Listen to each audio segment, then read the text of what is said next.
Welcome to this explainer, where we are diving headfirst into the massive and frankly terrifying wave of YouTube demonetizations. Now, you might be wondering, is the wildly popular faceless YouTube model totally dead? Well, spoiler alert, it's not. It is just evolving. If you've been anywhere near the digital creator space lately, you've definitely heard the panic. It's literally a nightmare scenario. Creators are waking up, pouring their morning coffee, flipping open their laptops, only to find their entire channels and their entire incomes completely wiped out. But hey, today we are skipping the panic. Instead, we're going to look strictly at the hard data and the platform's actual policies to show you exactly how to adapt and, more importantly, how to survive.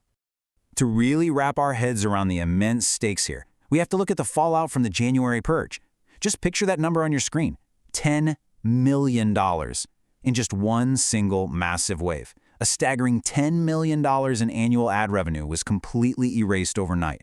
We're talking about 35 million combined subscribers and almost 5 billion views just vanishing into thin air. Let that sink in for a second. This wasn't some random glitch in the algorithm, It was a highly targeted cleanup.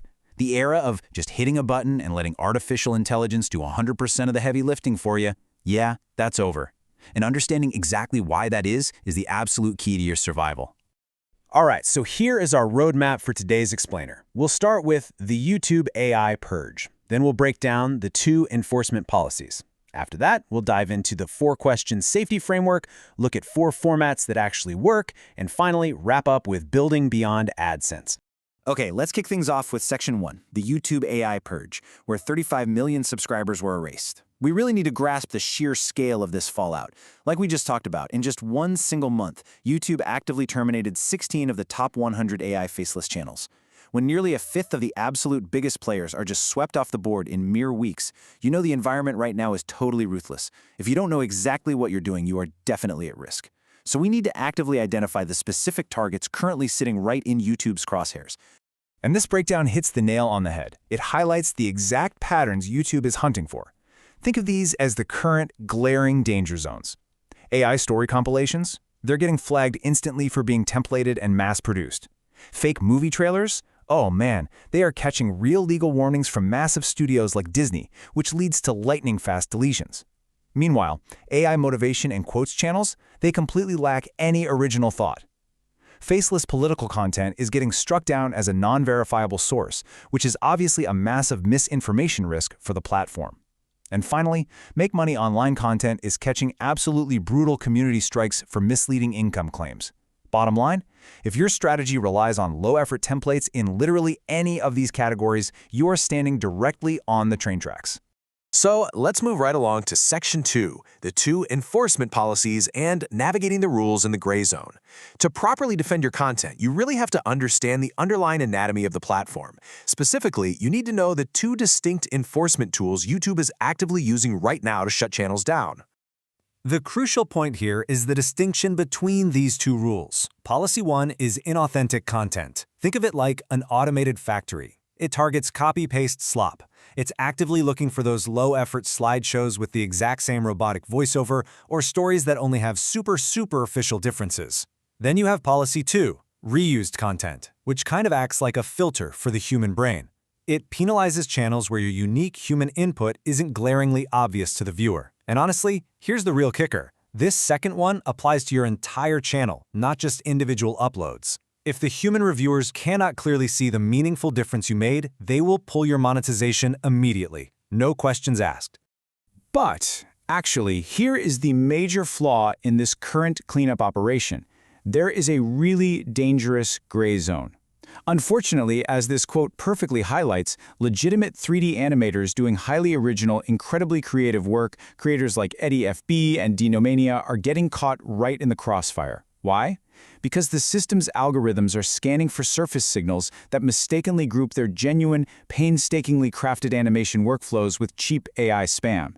It's a terrifying reality for creators right now. Just being original isn't enough anymore. Your originality literally has to be visibly undeniable to a machine.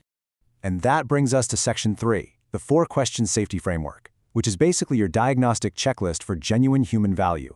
Because algorithms are out there scanning for those surface signals, you absolutely need a robust, foolproof defense to ensure your originality is undeniable right at the format level. You have to guarantee that your content holds genuine human value. So let's look at the checklist. Let's dive right into our first question.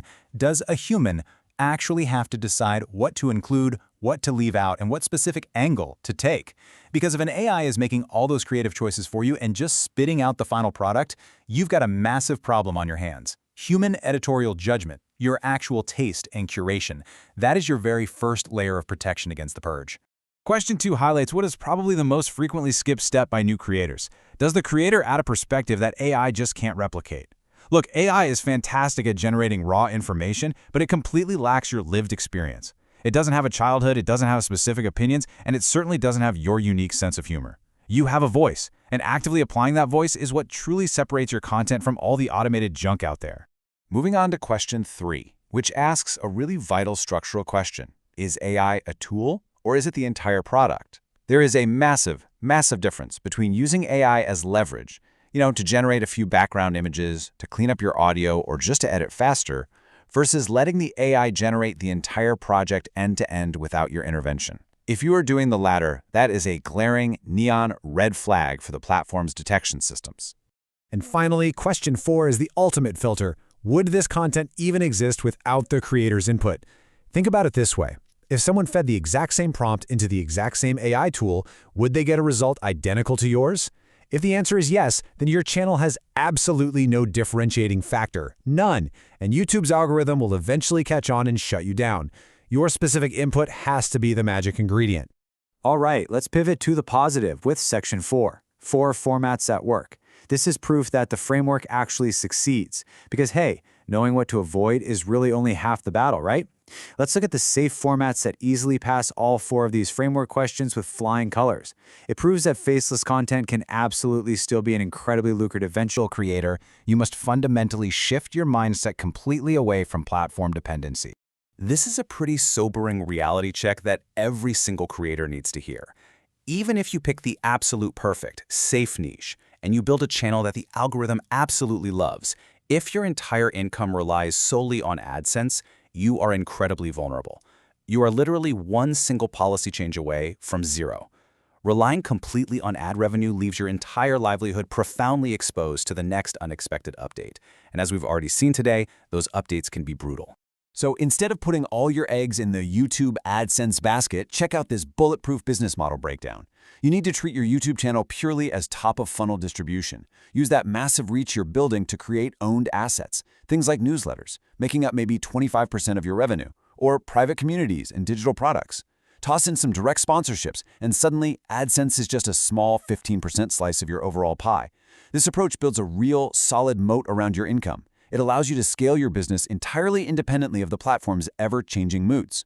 You now have the exact diagnostic framework to not just survive, but truly thrive in this new landscape. Faceless creation isn't dead at all, it just requires genuine value again. So as we wrap up this explainer, I want to leave you with this final, absolutely crucial thought. The era of low-effort AI slop is officially over. So are you just trying to build a YouTube channel, or are you finally ready to build a resilient business? The choice is entirely yours.